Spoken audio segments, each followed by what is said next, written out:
All right, and then I think my last item, sorry, I do have an item on the 2020 examinations. Oh. I don't know if I have a slide, but that's okay.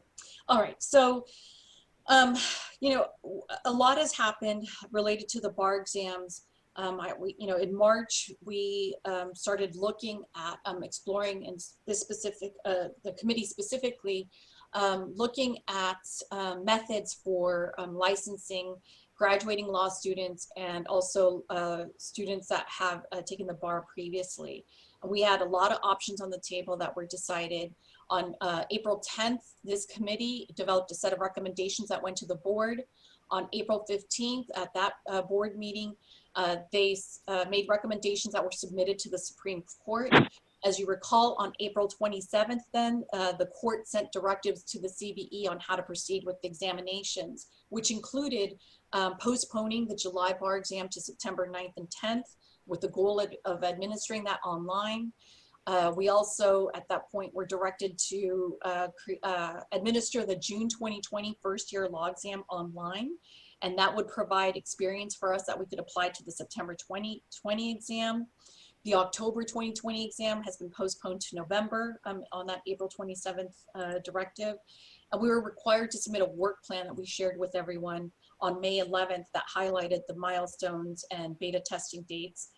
And then the court continued to explore, also noted that they would continue to explore alternatives and options as circumstances develop or change.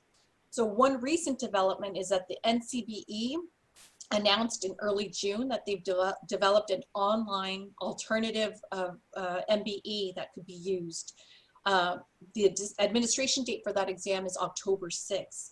So in response to that announcement of that exam, on June 10th, the Supreme Court responded and noted that it recognizes that the MBE is an essential component to scoring the two-day exam, and that alternative will not be made available until October 6th. So they're considering moving our exam date to October 6th after the State Bar assesses the online administration of the first year exam that's happening on the 23rd, and also determining the feasibility of upscaling this administration to the full exam in the fall. So also the court noted that they're going to continue exploring other options as circumstances develop or change. So as we're all aware of the fact that we've received a lot of feedback, and we continue to get that in written comment form, in-person form during our meetings. So what we've done is we're encouraging students to continue studying for the September exam, but everyone's advised that that exam date might change. And the sooner we know, the more we will share this information.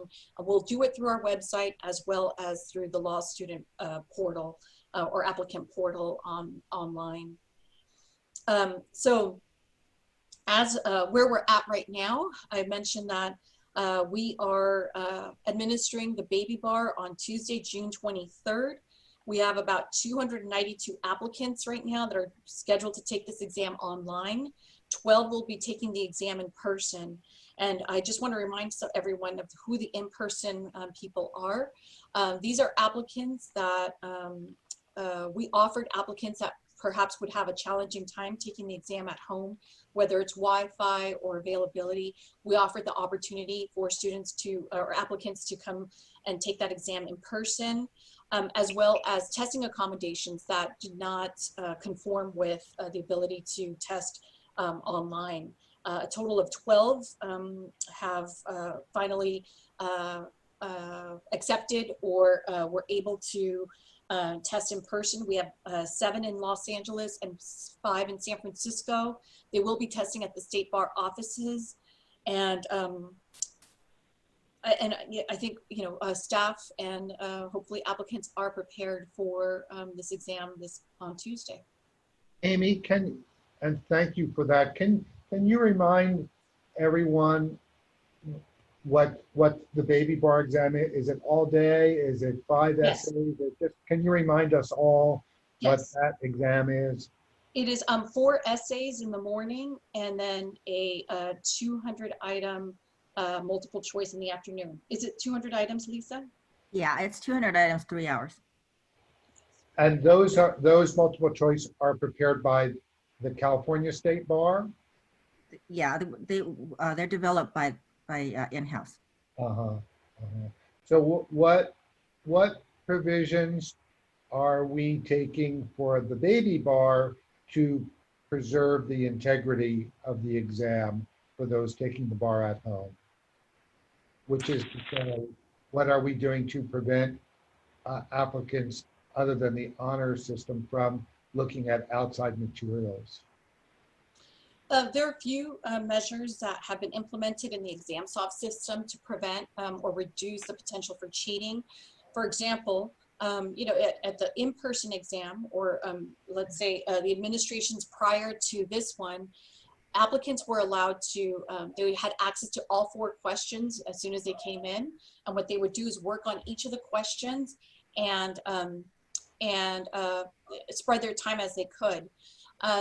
In this administration, they will have 60 minutes per question, and they cannot advance to another question before uploading it. So they have access to the questions one at a time.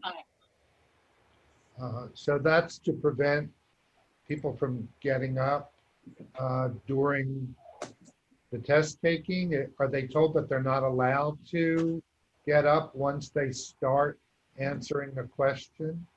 Right. Yes. So they had to, you know, sign and agree to an acknowledgement of testing conditions. And there are a lot of requirements in there with regard to what is allowed, what and who are allowed in the room, that they cannot leave the view of the webcam during the entire time that they're testing. So, you know, so that's a big reason why we're offering the questions one chunk at a time. They can't go forward, they can't go back. So there are a lot of conditions that they're required to agree to before they are allowed to take the exam. And Lisa, is this the same vendor that we would be considering for the administration of the, what I call the July exam? Is it the same vendor? We're looking at using the same vendor. We're working with them. So, you know, depending on obviously how things go, we are looking forward to the bar exam possibly using this vendor, yes. So when we said that in order to sit for the exam, you had to have a computer with a camera, and you were everyone agreed, everyone that wanted to take the exam agreed to those conditions? Yeah, Well, they would have had to. and Robbie, when we sent the acceptance and acknowledgement form that is the acceptance of the testing conditions, we also offered in that form the ability for anybody, if you wanted to take it in person, as I noted earlier. So people, we do have a population that still want to write for the exam. So anybody who wanted to continue as a writer, they had a couple of options. They could petition to come and take the exam in the office, or, you know, in person. They could also switch to a laptop user or withdraw. And we did have at least, I think, 3 takers that are going to do it in writing. Again, this is a very small population compared to the bar exam, but it's a test drive for us in terms of, you know, allowing people the ability to participate as much as possible. The other thing I want to note is this same vendor, when we last talked, I think, to this committee, we were interested in working, I think we were pursuing a pilot with the company ProctorU. And there were issues with compatibility with with ExamSoft, which is a company we're using now. ExamSoft we've been using for quite some time to for our bar exams. Prior to this, they are the organization that if you sign on to take a laptop exam, they are the company that pretty much they don't deliver the questions, but they accept the responses and then deliver that to us. And so what they decided to do was partner together. And so the product that we have right now is a partnership between ProctorU and ExamSoft. And they, so for some students, this change is very undetectable. I mean, they've already registered. Anybody who's ever used a laptop exam in the past will not experience that much of a change, aside from having to provide a picture during the mock certification. They're familiar with it's the same software that we've used in the past. Obviously there are differences. For example, People cannot use actual scratch paper during the exam. It's virtual scratch paper that people will have to use. And so there are some variances, but for the most part, in terms of the technology, it is not as intensive. And the other thing is, when we first started this, we were thinking of doing 100% live proctoring. And that would require Wi-Fi. That was very demanding for folks. And I think as it stands now, the Wi-Fi requirements are not that extensive. You need Wi-Fi to access the exam and to get the password to enter the exam, to access the question, and then to deliver it. But throughout the exam, you don't. So in terms of the Wi-Fi requirements, they're greatly reduced when we were comparing it to live proctoring. The other thing is that in terms, you asked a little bit about the, the review, the measures for cheating. They're pretty much, we created 4 levels of review Oh, Amy, just one thing I just want to say. So there's also discussion about examination security that's going to happen in closed session. I would just say, I think it's good to have transparency about, what's going on with the exam and everything, but anything that involves examination security and that could potentially threaten examination security, let's just reserve that discussion for closed. Okay, thank you. Well, question from Paul. yes, Paul. So Amy,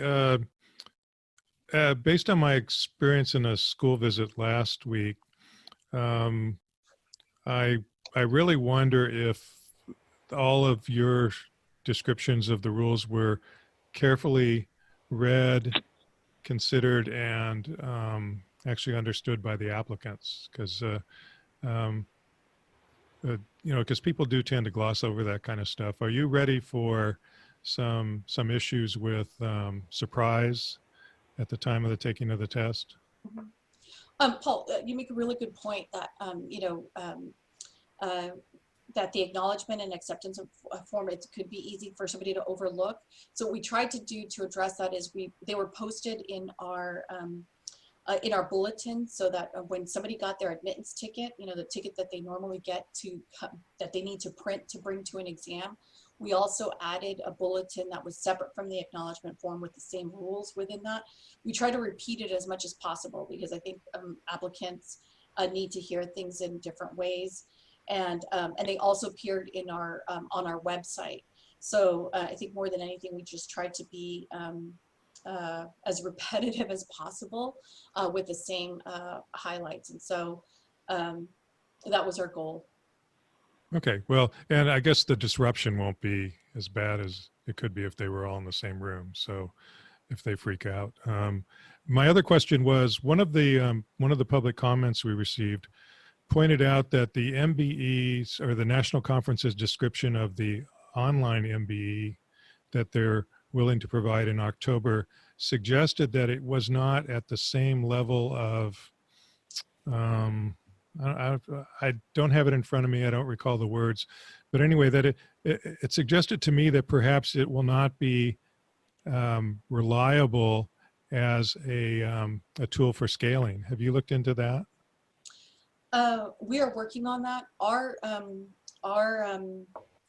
reliability rate has for this exam, for our bar exam, is we have a high reliability rate. We rate something at a 0.9, and our goal is to do that. So we're working with our methodology, with our psychometrician, and to ensure that our methodology tries to retain the same reliability. And I think, for exam security purposes, we could talk about this probably in closed session, but our goal is to sustain the same reliability, and we are taking that into consideration, Paul. So I have a question. Oh. I want to say before you do, Kareem, so CBE members, wow, this is a historic time beginning with next week, the first time that the exam, either the baby bar or the bar exam, is not going to be administered by the state bar in person, all put together by state bar staff, at least for the baby bar in the last couple of months. It's I've been to dozens of meetings about this, and it's awe-inspiring. from a safety standpoint for our applicants, I think we've done the best that we can do to make a safe environment. And I think that's really what Amy has highlighted here. You take the bar exam in a space that is safe for you without fear of getting too close to other people. And so we've gone a long way to preserve that. And this may be a practice, as Amy said, for the full bar exam, to be given sometime thereafter. But wow, it's really something. I think all eyes are on us, not only of our applicants, but maybe of the entire U.S. bar communities. So wow, it's a big deal, and it's next Tuesday. So thank you to staff for pulling this together, and at the least ensuring the health of our applicants by giving them a safe place to take the bar exam. The rest remains to be seen, but I'm very anxious to see what comes next. Committee of Bar Examiners, the way the wind is blowing, this is how the bar exam is going to be administered. I mean, no decision has been made yet, but from a health and safety standpoint, this is what it's looking like. So, wow. So hats off to Amy and Lisa and Tammy and everybody that's had to put together something that I think we were originally thinking about ramping up over years, and now here it is next Tuesday. So, and I'm sorry, Kareem, did you have a comment? Yes, thank you for that. And I do also want to thank staff for that. I know you've had to move rather fast, but part of the public comments I've been receiving is kind of it's in reference to the digital divide and the digital gap, right? Like we're learning through even the K-12 move to online learning actually had more disparities and opened up more conversations about the digital divide, where there's a gap in access to resources. So part of that concern stemming from that is that students of color don't necessarily have access to a safe and sound environment, maybe not have access to the internet we need, may not have access to the components that we're requiring. So I know we have a conversation later about the first year law exam report. I think that's an examination topic, but I'm looking as to one in specific. I had somebody who lives in the Tenderloin district of San Francisco and has noise issues. And so I'm wondering, like, what besides the ability to take the test multiple times, what additional provisions are even provided for someone in those conditions that may not have a safe environment or a test inducive environment for this administration? So Kareem, I think we shared the same concern about people's accessibility both to the Wi-Fi and to a solid testing environment, and that's why we offered students, or I keep saying students, sorry, because I'm thinking about the first year law student exam, and those are students, but our goal is for both, also for this exam and for the CBE, CBX, that we provide the option of people, if they have these concerns, to take the exam in person. If there are challenges to having the right testing environment or Wi-Fi challenges. But as I noted too, the Wi-Fi challenges or the Wi-Fi requirements that were initially planned are not as intensive as they are in reality, because we're moving from a different type of remote proctoring. So for example, that person in the Tenderloin that's in San Francisco, they would be able to take the exam in San Francisco as well. So we thought about that and planned for that. Thank you so much. I appreciate that. And I also really appreciate you guys considering that. We have a very diverse population, and we also have different people from different backgrounds. And I'm glad they were considered, because I know that's important to diversifying and increasing access to justice. So thank you for that. Sure, This is Angela. I'd like to ask a couple of questions. sure. Go ahead. Did I hear it correctly that those people that are taking it online will not be allowed to essentially break away to go to the toilet? Yes. So everybody, the longest session that they will be able to break away is 90 minutes. So I mentioned it's 4 exam questions in the morning. They're each 60 minutes. So a break is not allowed during that 60-minute session. After the break, they have 15 minutes with a 10-minute also time frame to get logged in. So it extends the day, but in the morning you have 60 minutes that you're not able to move away from the camera. In the afternoon, that turns into 90 minutes because the 3-hour questions or 3-hour multiple choice session has been cut into 2 sessions, so it's 90 minutes. So 90 minutes is the longest. And we compared that to other online exams, and it's very comparable. But there are people, certain people, Angela, who apply for and are granted certain testing accommodations that aren't amenable to those kind of conditions. Then you know, we do consider them to offer them testing in person. Okay, so those restrictions will not be applied to those that will be taking the test in person. Correct. Now, my understanding is you can only take the baby bar 3 times before you're, I guess, put on some sort of academic probation by your law school. Is that correct? Actually, no. What the condition is you're allowed to take the exam up to 3 times in order to get credit for your anything beyond your first year of law school. You're going to see on the agenda one of the efforts, and it was part of the Supreme Court directives, is for us to implement a rule change that would allow students a 4th opportunity. And these are students affected by the COVID-19. So it's for the cohorts that are in their first, second, and taking the 3rd administration of this exam. So it's forthcoming on the agenda for this committee. Yeah. And it's actually, they have to take and pass it within the first 4 administrations that it's offered after they first become eligible.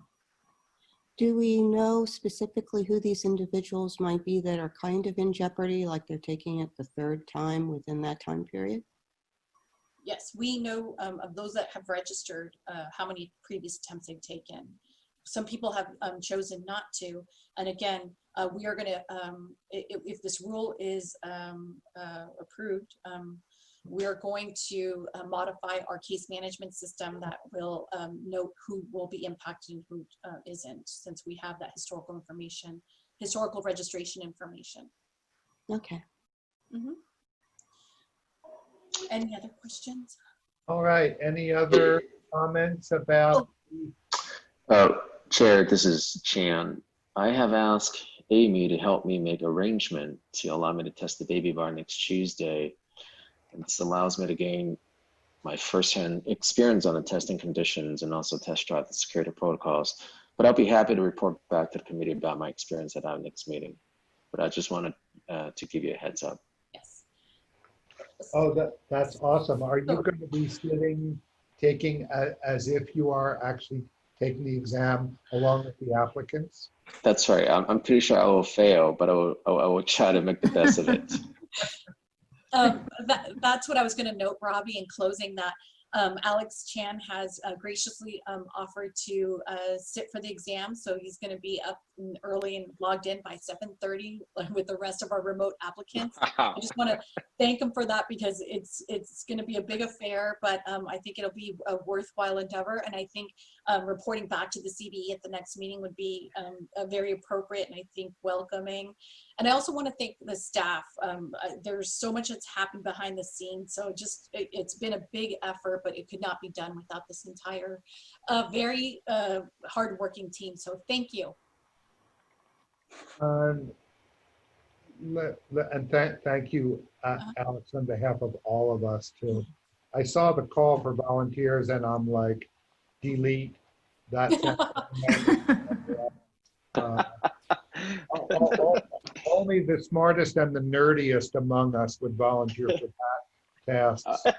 I was going to say, please don't kick me off the committee if I fail. Amy, just so if we adjust the July bar exam, does that mean that we may also be adjusting the February bar exam, February 2021, into the future to give the bar time to grade the fall exam? You know, I think that's a tough call to make. I think, you know, part of it is knowing what the future holds for us in terms of the COVID. And I think rather than thinking about this as like an adjustment in our administration, I think it's just an option that we have on the table. You know, I don't know if this is us moving permanently into this. It's almost like remote working, telecommuting right now. You know, we are able to come back to the office, but we're not doing it all at once out of safety precautions, knowing that a second wave is coming. I think our bar exam has the same conditions right now. You know, if a second wave were to come, and we've heard the concerns of students that are concerned about licensing getting impacted, that we have this option with us if remote proctoring turns out, or this remote proctoring modality turns out to be successful. We have this as an option, but whether or not this becomes a permanent way of testing, you know, stands to be tested and has too many outstanding variables to make that determination now. Okay. I had a just an observation. A couple of days ago, or no, maybe about a week or so ago, I received a notice from Edison that they were going to take part of our neighborhood down as far as electricity is concerned. And when I was going through and reading about, you know, being online and taking the bar exam that way, I thought, oh my God, here's one more problem you're going to have to worry about is, are you going to be part of that grid that is going to go down for an hour right in the middle of an exam, which would be a total nightmare. But I mean, that's just throwing the wrench into the system. But it just kind of took me aback when I read that. And I just hope that that doesn't come to fruition where somebody loses power right in the middle of an exam. Yeah. We've received those comments, and also the idea that this exam would be taking place, you know, close to summer when it's hot, and we know that Southern California experiences a lot of power outages, but it's a consideration. And the other thing to think about though is, and I think Karine, when you talked about it, I forgot to respond to this portion, and that is a lot of students are, or I'd say all students right now are taking courses online. So you know, it's a modality that students have adjusted to. And again, I recognize, Patricia, your point, which is this is out of their control, and it's out of our control. But I think it's something that we need to be conscientious of and think about, you know, what a remedy would be for that. And so anyhow, so the point is that for a lot of these students, this modality is not foreign to them. That is being online and taking exams online, because they've had to do that for law school. But I think the thing to recognize is these extraneous factors that may impact their ability to complete an exam online. Yeah, with taking an exam online when you're going to school, there are remedies where, you know, something happens to your computer and you go down, but I don't know if, you know, that might be something to take into consideration. When you're taking the bar exam, they're very stringent rules about, you know, you can't get up, you can't take a break, you can't do this, but it's kind of the same, but not the same. Mm-hmm. Yeah, you're right. Later on, we're going to talk a little bit about the Chapter 6 sanctions, and perhaps we should talk a little bit more in that arena about that. Thank you. Okay. Okay, any other comments about our upcoming bar exams? Wow, it's, you know, I I just, have a quick question, Robbie. This is Dolores. oh, yeah. So I realize that a lot hinges on this test, this upcoming test, for making decisions about the fall and the fall exam. And Amy, you sent us a copy of the letter from the ABA deans to the Supreme Court. And I'm wondering if has been a response from the Supreme Court, or whether we will have any kind of role in that, or whether it's strictly a response that the Supreme Court will make back to the deans. You know, based on the letter that we received on June 10th from the Supreme Court, I think, you know, they're going to continue and make the final recommendation as to how we proceed with the September, potentially October exam. But I think they are, as they noted, that they're, you know, exploring a variety of options and circumstances as they develop or change. That that is part of it. Is like, you know, the public comments from, you know, deans, as well as, you know, as I've noted, the outcome of this our first remote exam administration. So in terms of it coming back to the committee, I think that, you know, the way that might happen is if the Supreme Court wanted more feedback on if another option were to be developed. I don't know what that might look like, but I think, yeah, I mean, they're waiting for our feedback as to the results of this upcoming administration of the first year exam. Okay, thank you. Mm-hmm. Wow, very, very exciting, nerve-wracking and exciting. So let's see. Amy, is that the end of your presentation? Yes, finally. Yes, it is.